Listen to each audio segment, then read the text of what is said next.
Je vais lire le texte d'aujourd'hui. C'est dans Jean 15, les versets 1 à 8.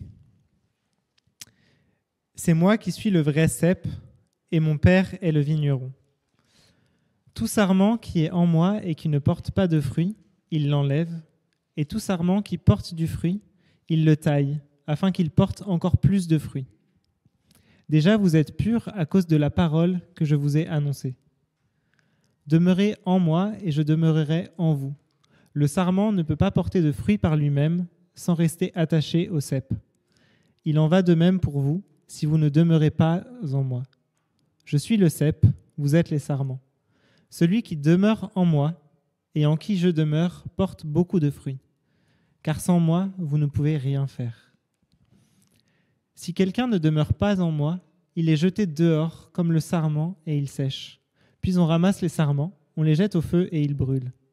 Si vous demeurez en moi et que mes paroles demeurent en vous, vous demanderez ce que vous voudrez et cela vous sera accordé. Ce qui manifeste la gloire de mon Père, c'est que vous portiez beaucoup de fruits. Vous serez alors vraiment mes disciples. » Donc cet après-midi, nous n'allons pas suivre l'ordre de déclaration « Je suis » en raison du planning de l'équipe de prédication et de Pâques le mois prochain. Juste pour assurer que nous sautons aucune des déclarations « Je suis ». Donc, je suis reconnaissant de l'occasion de prêcher cet après-midi. Beaucoup d'entre vous se sont probablement déjà posé la question suivante. Quel est le plan de Dieu pour ma vie? D'autres se sont peut-être demandé s'il existe vraiment un dessein de Dieu. Et la bonne nouvelle, c'est que j'ai votre réponse cet après-midi et que je l'ai en fait apportée avec moi pour vous éviter le stress d'une des questions les plus difficiles de la vie. Notez donc que votre pasteur s'occupe de tous vos problèmes. De rien. Voilà. Le plan de Dieu. Voilà. Vous voyez, plan de Dieu, 2019. En fait, c'était difficile de trouver. On a cherché partout. C'est comme ça, sometimes.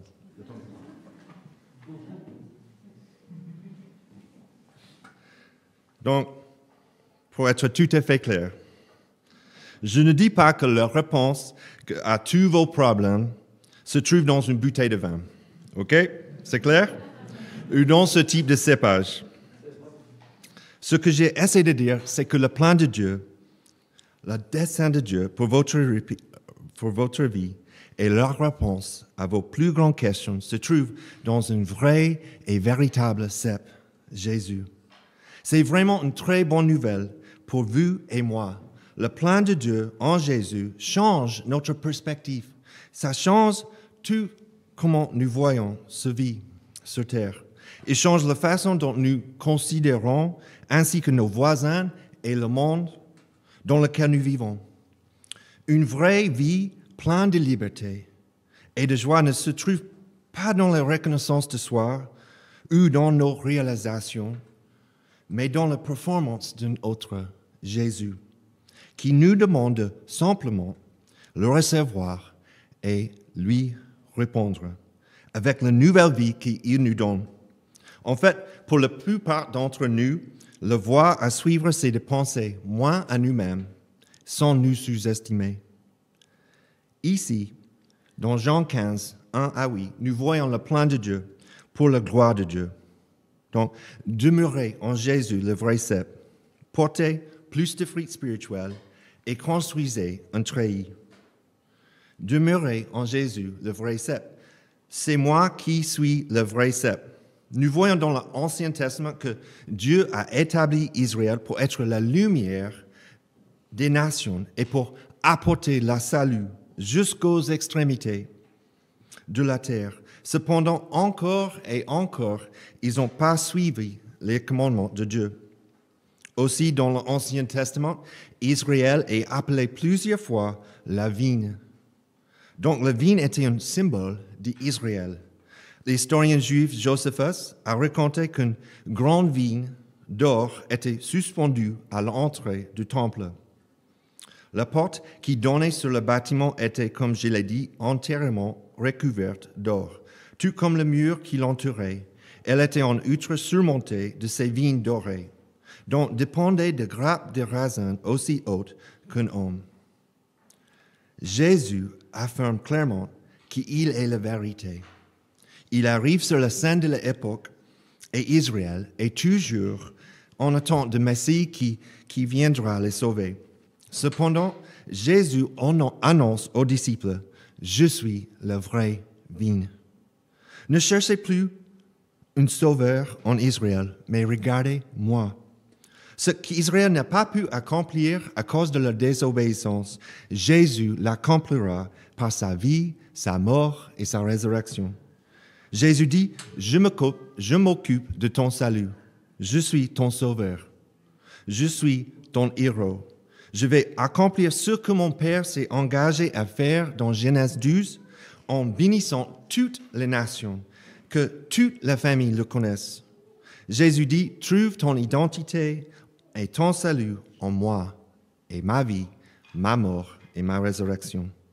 Un des problèmes aujourd'hui est que la société dit que la vérité est autodéterminée et auto-autorisée. Mais, en fait, les gens se regroupent avec d'autres qui autorisent et approuvent la croyance autodéterminée. Et au final, on continue à s'auto-gouverner de la manière que nous avons choisie. Nos filles qui sont jumelles, elles sont allées chez le dentiste l'année dernière. Et nous avons trouvé qu'en fait, elles ne sont pas les vraies jumelles. Après 9 ans, parce que nous sommes les meilleurs parents dans ce monde, après 9 ans, nous avons trouvé que nos filles sont pas des vraies jumelles à cause des dentitions différentes. Nous avons trouvé la vérité. Beaucoup d'entre nous choisissent de croire en faux récits et un faux cep qui n'est pas vrai parce que nous ne prenons pas le temps pour nous-mêmes de découvrir la vérité. Jésus annonce à Israël que « Je suis la vérité. Cessez de chercher votre salut dans autre chose que moi. » Aussi en verset 1, « Et mon Père est le vigneron. » Donc Jésus est le vrai cep, mon Père, Dieu, est le vigneron. Donc ce monde est son domaine, pas le nôtre. Seul le bon vigneron ne peut nous greffer dans le vrai cep. Jésus, par sa grâce salvatrice, notre problème, que nous continuons à penser que nous sommes le vigneron. Nos plus grosses erreurs se produisent dans nos vies quand nous pensons que nous sommes propriétaires de nos vies.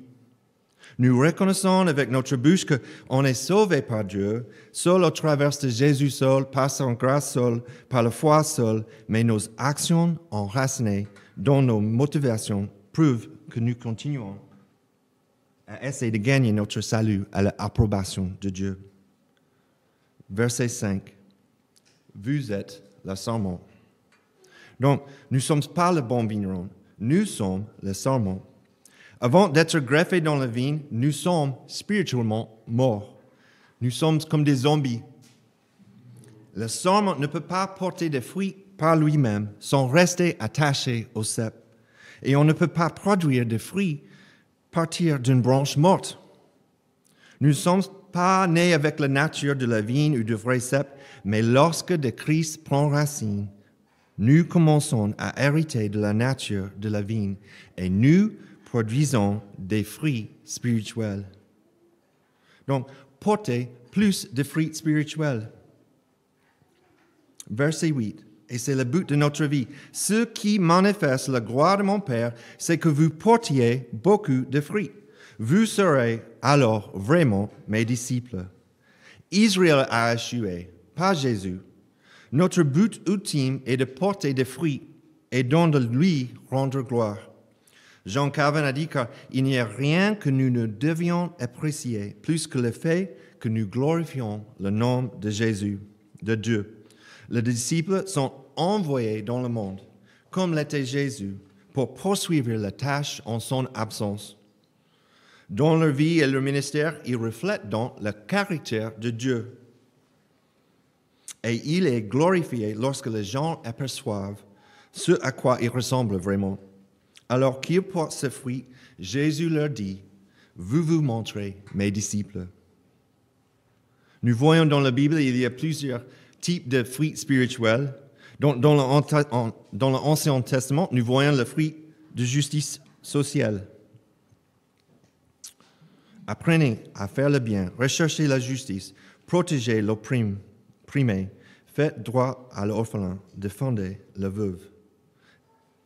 Donc, il y a des associations aujourd'hui, il y a des organisations comme International Justice Mission qui sauvent les enfants de l'esclavage. Ils cherchent la justice dans ce monde, sur cette terre, parce qu'ils sont des chrétiens. Aussi, nous voyons dans le Nouveau Testament qu'il y a des fruits spirituels. Mais le fruit de l'esprit, c'est l'amour, la joie, la paix, la patience, la bonté, la bienveillance, la foi, la douceur, la maîtrise de soi. En Christ, nous ne sommes pas la même personne qu'à cause de la grâce de Christ pour nous.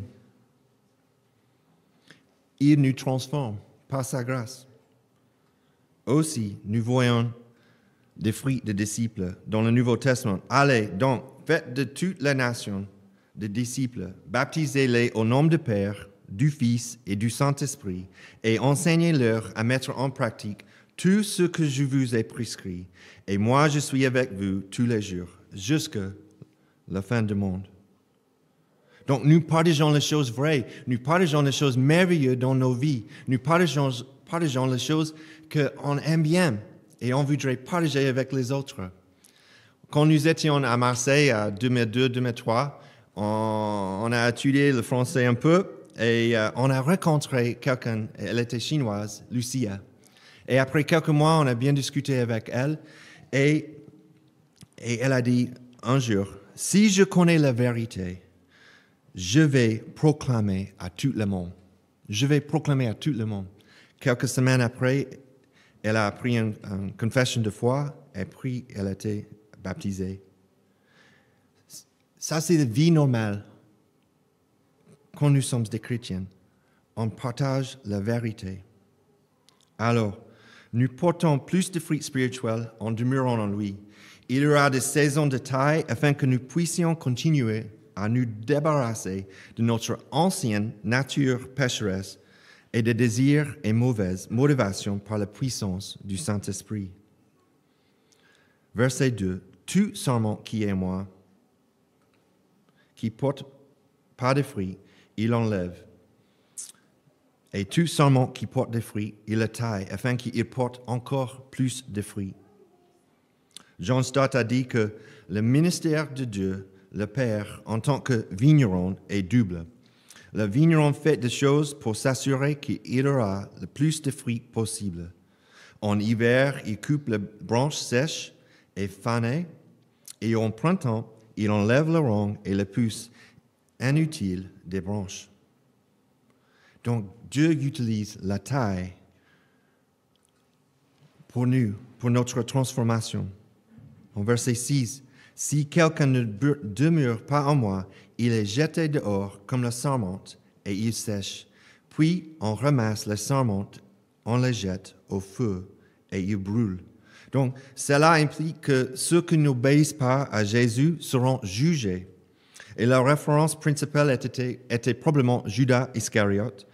Et l'utilisation de la voix passive indique que Dieu est celui qui met en œuvre le jugement. Thomas à Kempis a dit, « Sachez avec certitude que vous devez mener une vie de mort. Et plus un homme meurt à lui-même, plus il commence à vivre pour Dieu. » Donc, il y a plusieurs moyens de faire la taille. La taille maintient la forme de la vigne pour qu'elle ne se développe pas trop rapidement ou ne soit pas endommagée par le vent. Dieu nous taille pour notre formation spirituelle et pour notre protection. Après quelques années en Europe, Christine et moi, on est retournés au Kentucky en 2004. Et j'ai commencé le travail avec une entreprise qui s'appelle Rico à Louisville. Et j'ai commencé en bas de champ. J'étais une facture pour un bureau d'avocat pendant 1 an. Et c'est une bonne leçon de humilité pour moi. Je ne veux pas répéter cette année, jamais.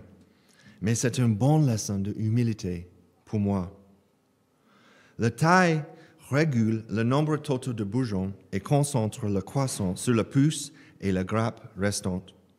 Dieu nous taille afin que nous puissions mieux utiliser nos dons spirituels pour sa gloire. Il y a plusieurs fois dans ma vie quand j'ai échoué, mais j'ai appris plus sur mes dons et mon dépendance en Jésus.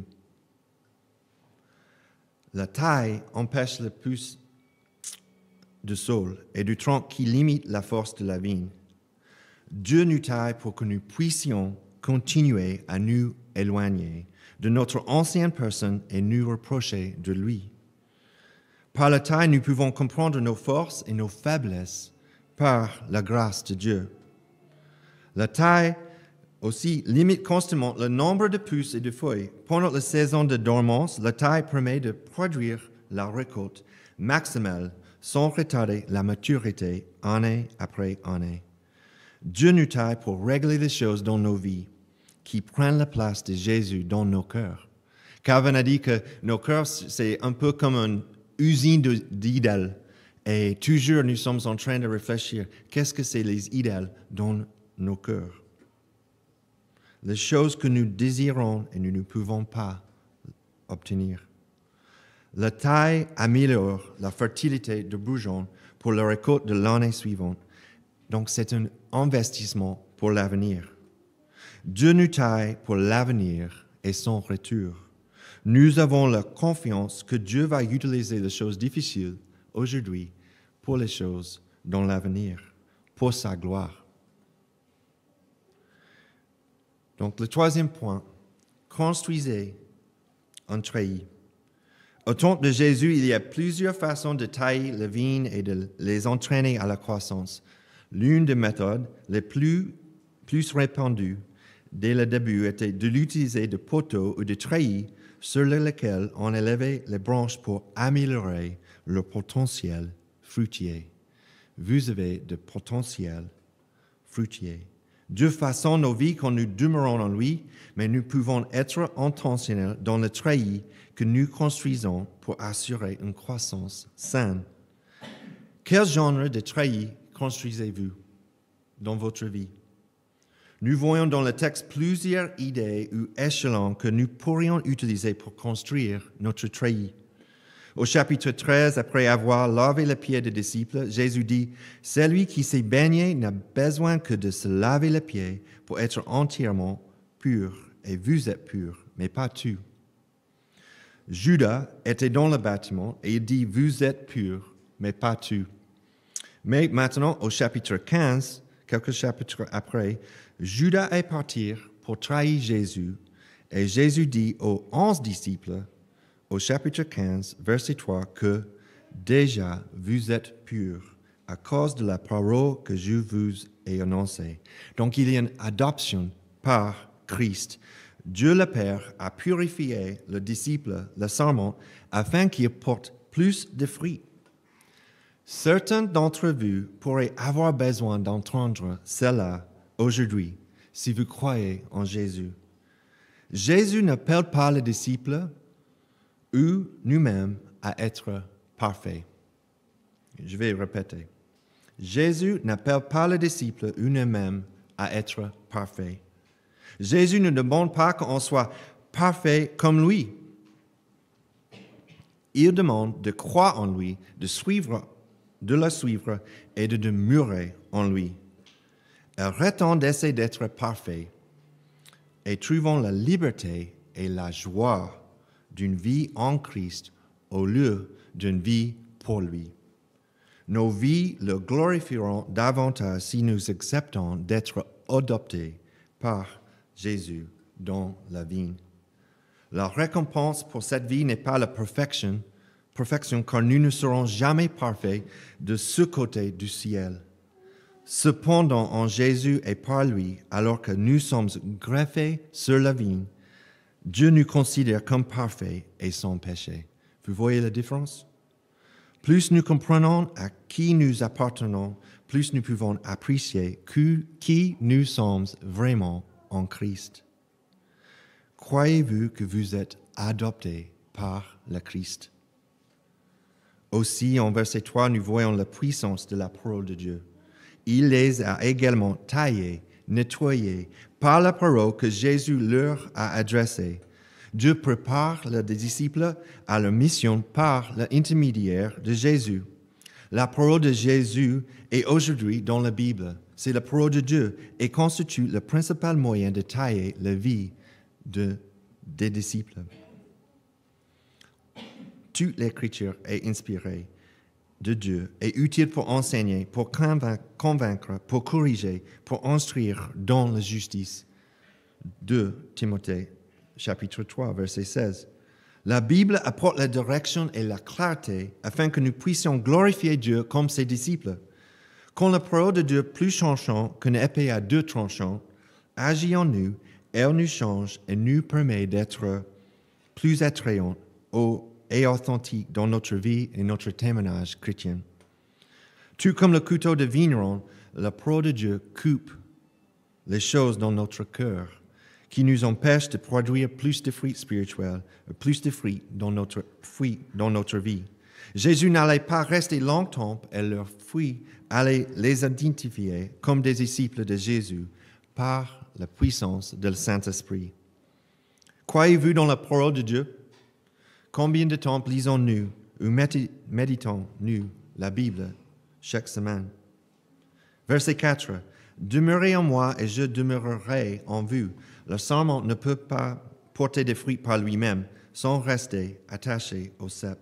Il en va de même pour vous si vous ne demeurez pas en moi.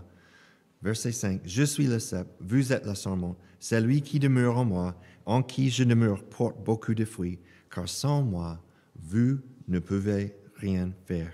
Donc il y a une dépendance en Jésus. La dépendance continue au Sauveur vivant, la communion avec lui par l'Esprit Saint et la soumission en toutes choses sont les caractéristiques d'une vie qui glorifie Dieu, car elle porte des fruits. Jésus établit ici un parallèle entre notre séjour et son séjour dans le Père. Une relation caractérisée par l'obéissance. Pour demeurer, il faut obéir. La marque d'un cœur qui demeure n'est pas seulement un sentiment qu'on trouve notre zen, mais une conscience claire devant Dieu et devant l'homme. C'est le fait de permettre aux paroles de Jésus de rester en nous. Cette obéissance n'est pas une chose triste ou une interdiction. Je vous ai dit cela pour que ma joie soit en vous et que votre joie soit complète. Donc c'est une joie. Se mettre en Christ n'est pas une épreuve non plus. C'est plutôt la voie de la libération. C'est pourquoi elle apporte la joie de la présence de Christ qui jaillit dans nos cœurs. Le sarment trouve la vraie vie lorsqu'il est attaché à la vigne. Séparé, il meurt. Mais quand nous demeurons en Christ, nous produisons des fruits. Donc nous devons faire preuve de sagesse, mais j'ai trouvé que jeûner, c'est-à-dire sauter un repas, ou bien un jeûne intermittent, ou bien le jeûne de l'alcool, ou de la technologie, est une bonne occasion de trouver ma confiance en Christ et non dans la technologie, la nourriture ou bien la boisson. Je voudrais trouver mon dépendance en Christ seul. Verset 7. Si vous demeurez en moi et que mes paroles demeurent en vous, vous demanderez ce que vous voudrez et cela vous sera accordé. Donc, nous voyons une vie de prière. Au verset 7, Jésus établit un lien entre une vie de prière efficace et la fructification. Lorsque nous demeurons en Christ, nous comprenons mieux le dessein de Dieu pour notre vie et celle de ceux qui nous entourent. Et ce désir ardent de notre cœur s'aligne sur ses préoccupations célestes. Nos prières sont donc demandées et sollicitées selon sa volonté. La prière est cruciale pour l'efficacité de la mission du peuple de Dieu. Malheureusement, la vérité de beaucoup d'églises et beaucoup de chrétiens est que nos vies de prière sont inexistantes, sont nulles. Jean 4, verset 2, vous n'avez pas parce que vous ne demandez pas à Dieu. Cependant, la prière n'est pas une formule magique que, on va prier pendant la célébration et on va voir qu'est-ce que ça passe. Ou on va prier juste avant l'église de maison ou notre groupe de croissance et comme ça, on va avoir une bonne réunion. Non, c'est pas ça du tout. Lorsque nous nous mettons en conformité avec sa volonté et que nous partageons ouvertement notre désir ardent pour le monde, la prière nous change et change la vie autour de nous. Autour de nous. Dans l'œuvre de la mission, l'Église avance à genoux. Ça c'est pourquoi nous avons des prières mensuelles. Ça, c'est pourquoi, au sein des groupes de croissance, nous avons des prières. Aussi, dans un monde connecté, une chose qui peut réduire notre dépendance à la technologie et de divertissement et à l'activité de se débrancher de temps en temps, et c'est le silence et la solitude. Peut-être pour 24 heures, peut-être pour le matin, peut-être pour dimanche matin. Mais comment nous pouvons débrancher de temps en temps juste pour prendre des silences, la solitude avec Jésus? La théologienne Nubédienne observe que le fruit de la vigne est célébré dans le psaume comme celui que Dieu a donné pour réjouir le cœur de l'homme. Le fruit de la vigne. La joie du Seigneur dans la vie de son peuple est suprêmement attirante pour le monde non chrétien. John Piper dit que Dieu est le plus glorifié en nous lorsque nous sommes le plus satisfaits en lui. Alors, profitez et buvez, demeurez dans le vrai cep de Jésus et glorifiez Dieu en tant que ses disciples, car il produit des fruits dans votre vie. Amen.